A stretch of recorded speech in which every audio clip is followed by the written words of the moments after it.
Most people think failure is the end of the road. They see a dead end, a closed door, a shattered dream, and they believe the story is over. We are conditioned to fear rock bottom. We are taught to avoid the darkness at all costs. But what if I told you that rock bottom is not a burial ground? What if I told you that rock bottom is a foundation? This is not a story about how to avoid failure. This is a story about how to use it. This is a story about a man who had everything on the outside and nothing on the inside, and how he dismantled his entire existence to build something real. This is the story of the pivot. And if you are watching this, feeling like you have wasted your potential, feeling like it is too late to start over, or feeling like you are too old, too tired, or too broken, listen closely. Because the story of the man we will call the Sentinel of Change proves that your past does not dictate your future. Your biography is not your destiny. Let's paint the picture of the before. It is a picture that looks disturbingly like success to the outside world. Our protagonist was a high-powered entertainment lawyer in Hollywood. He had the degrees from the prestigious universities. He had the expensive suits. He had the car. He had the narrative that society tells us to chase. But beneath the starched shirt and the smile, he was rotting. He was an alcoholic, drowning his anxieties in vodka and escapism. He was 50 pounds overweight. He was constantly tired, constantly stressed, and constantly hiding. He was living a double life, a successful professional by day, and a man slowly killing himself by night. This is the trap of the modern world. We build cages made of gold and wonder why we can't fly. He was walking through life in a fog, merely surviving, waiting for a heart attack or a liver failure to make the final decision for him. He was a spectator in his own life, watching the days bleed into years, paralyzed by the momentum of his own bad habits. Then came the moment. The turning point. It wasn't a dramatic car crash. It wasn't a public scandal. It was something terrifyingly mundane. It was a flight of stairs. On the eve of his 40th birthday, this man, who should have been in the prime of his life, walked up a simple flight of stairs to put his children to bed. 8 steps. 10 steps. 12 steps. By the time he reached the top, he had to pause. His chest was tight. His heart was hammering against his ribs like a trapped bird. Sweat poured down his face. He looked into the bedroom where his children were sleeping, and a cold, hard realization hit him like a physical blow. I'm going to die. I am going to die soon, and I am not going to see them grow up. It wasn't a maybe. It was a mathematical certainty based on his trajectory. In that silence, on that landing, the lawyer died. And the athlete was born. But it didn't happen overnight. The next morning, he didn't just go on a diet. He declared war on his old self. He realized that moderation was a myth for people like him. He needed a revolution. He looked at the food he was eating, the processed garbage, the animal products, the toxins, and he cut them out. He adopted a plant-based lifestyle, not because it was trendy, but because he needed to fuel a machine that was broken. He needed to flush the system. The detox was brutal. The cravings were screaming. The comfort of the old routine was calling his name every single hour. This is the part of the story most people skip.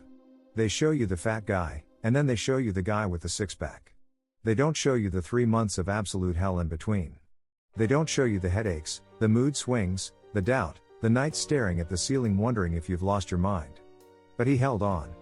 He held on because the vision of not seeing his kids grow up was scarier than the pain of change. Then came the movement. He started running. But let's be clear, this wasn't the graceful stride of an Olympian. This was a middle-aged, recovering alcoholic shuffling down the street in the early morning gray. His knees hurt. His lungs burned. He was slow. He was heavy. Passers-by probably looked at him and saw a man having a midlife crisis. But he didn't care. For the first time in years, he was feeling something other than numbness. He was feeling pain. And pain, strangely enough, meant he was alive. He ran around the block. Then he ran 2 miles. Then 5. Then he got in a pool. He remembered he used to be a swimmer in his youth, before the addiction took over. The water welcomed him back. He started biking. The open road became his church. The wind in his face replaced the vodka in his glass. He was trading a negative addiction for a positive obsession. And that is a key secret to success. You cannot just remove a bad habit, you must replace it with a powerful mission. As the weight fell off and the fog cleared, he discovered something dangerous. He discovered that he had limits he hadn't tested. He stumbled upon a race called the Ultraman. Most people know the Ironman, a 2.4-mile swim, 112-mile bike, and a marathon. The Ultraman is that, but doubled, over 3 days. It is a 320-mile odyssey of human endurance. It is considered impossible for normal humans. And he, a man who just a few years prior couldn't climb a flight of stairs without wheezing, decided to enter. Why? Because he needed to know what was on the other side of suffering. He needed to prove to himself that the man on the staircase was dead. Training for this wasn't just a hobby, it was a monk-like discipline. He woke up at 4 a.m. He ran while the world slept. He biked for 6 hours on Saturdays. He was lonely. Reinvention is a lonely road. Your old friends won't understand. Your family might worry. Society will call you crazy. But you have to walk the path alone before you can lead others. The race itself was a metaphor for life. There were moments of euphoria, and hours of despair. There were times when his body screamed, "Stop. Why are you doing this? You are a lawyer. Go back to the couch." But he had trained his mind just as hard as his legs. He learned to stay in the moment. He learned that pain is temporary, but quitting lasts forever. He crossed the finish line of the Ultraman, not just as a participant, but as one of the top finishers. The transformation was complete. The bloated, sad, fearful man was gone. Standing in his place was a machine of resilience. A man made of iron and will. He had turned his failure into his fuel. He had taken the wreckage of his past and built a rocket ship. But here is where the story shifts to you. You might be watching this thinking, "That's great for him, but I'm not an ultra athlete. I'm a businessman. I'm an artist. I'm a student." The medium doesn't matter. The message is universal. The failure you are experiencing right now, the bankruptcy, the divorce, the depression, the loss of direction, is not the end.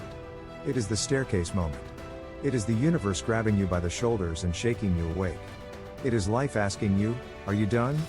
Or are you just getting started?" Most people choose to stay on the stairs. They accept the decline. They accept the dad bod, the mom guilt, the mediocrity, the slow fade into obscurity. But you? You are here because you want more. Rich Roll, the inspiration for this narrative, didn't just become an athlete. He became a beacon. He wrote a best-selling book. He started a podcast that has influenced millions. He showed the world that you can be in the best shape of your life at 50, better than you were at 20. He proved that it is never too late to pivot. But he had to be willing to look like a fool. He had to be willing to start at zero. He had to be willing to be the old guy at the pool, the slow guy on the track. He had to kill his ego to save his soul. What are you holding on to that is killing you? What identity are you clinging to just because it's comfortable? "I'm a smoker. I'm not a morning person. I'm bad with money. I'm just not lucky." These are lies. These are the heavy stones in your backpack. Drop them. The journey from failure to success requires a change in your relationship with time. We overestimate what we can do in a day and underestimate what we can do in a year. The protagonist of our story didn't become an Ultraman in a week. It was thousands of small, unglamorous decisions stacked on top of each other. It was choosing the salad over the burger 500 times. It was choosing the run over the Netflix binge 500 times. It was the compound interest of discipline. You want the viral success? You want the instant millions?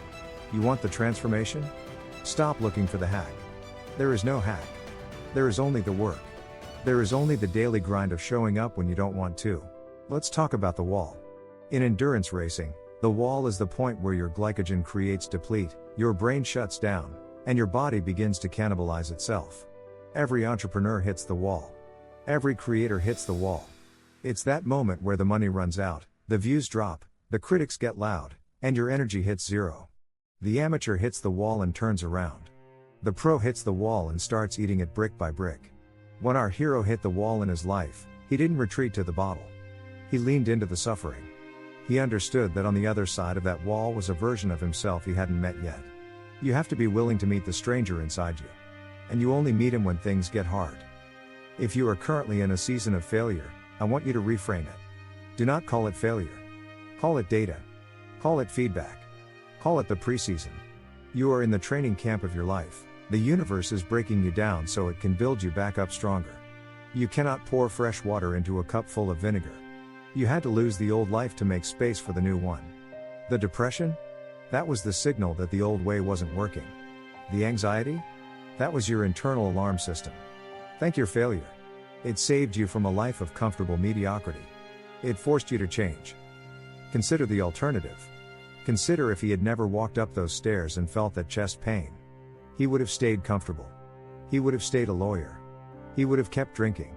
And he likely would have died a preventable death, leaving a legacy of what if. Comfort is the enemy of greatness. Safety is the most dangerous place you can be. You need to seek out your own Ultraman. It doesn't have to be a race. Maybe it's starting that business you're terrified of. Maybe it's writing that book. Maybe it's forgiving that person. Maybe it's finally getting sober. Whatever your mountain is, you need to start climbing it. Not tomorrow. Not next week. Today. This story teaches us that human potential is elastic. We think we are fixed entities, like concrete. But we are plastic. We are malleable. Neuroplasticity tells us our brains can change. Physiology tells us our bodies can regenerate. It takes 7 years for every cell in your body to replace itself. You are literally not the same person you were 7 years ago. So why are you carrying the same old baggage? Why are you telling yourself the same old stories? You have the biological permission to reinvent yourself. You have the spiritual permission to be born again, right here, right now, without dying. The path is simple, but it is not easy. It requires 3 things. First, radical honesty. You have to look in the mirror and admit where you are broken. No more excuses. No more blaming the economy or your parents. Second, radical action. You have to move. Thoughts do not change reality, actions do. Lace up the shoes. Write the page. Make the call. Third, radical patience. You have to fall in love with the boredom of consistency. You have to clap for yourself when no one else is watching. You have to be your own fan club during the lonely hours of the morning. As we close this chapter, I want you to visualize your own staircase. You are standing at the bottom. At the top is the best version of you, the one who is healthy, wealthy, free, and at peace. But between you and that version is a steep climb. It is going to hurt. You are going to want to quit. You are going to sweat. But look behind you. Behind you is the abyss of regret. Behind you is the ghost of the person you could have been but never became. Which pain do you choose? The pain of discipline, or the pain of regret? The choice is yours. Rich Roll's story is not a miracle. It is a method. It is a blueprint. It is available to anyone with the courage to claim it. You don't need a gym membership. You don't need a degree. You don't need permission. You just need a pair of shoes and the will to step out the door. The sunrise is waiting for you, but it won't wait forever. Your new life is costing you your old one. It's a fair price. Pay it. This is History Maker 101. We tell these stories not to entertain you, but to wake you up. If this story of reinvention sparked a fire in your belly, if it made you want to drop the excuses and pick up the work, then do something about it. Don't just watch this video and scroll to the next dopamine hit. Turn off the screen. Go for a run. Write the plan. Throw away the junk food. Make the first move. If you are ready to leave your failure behind and sprint toward your success, hit the like button.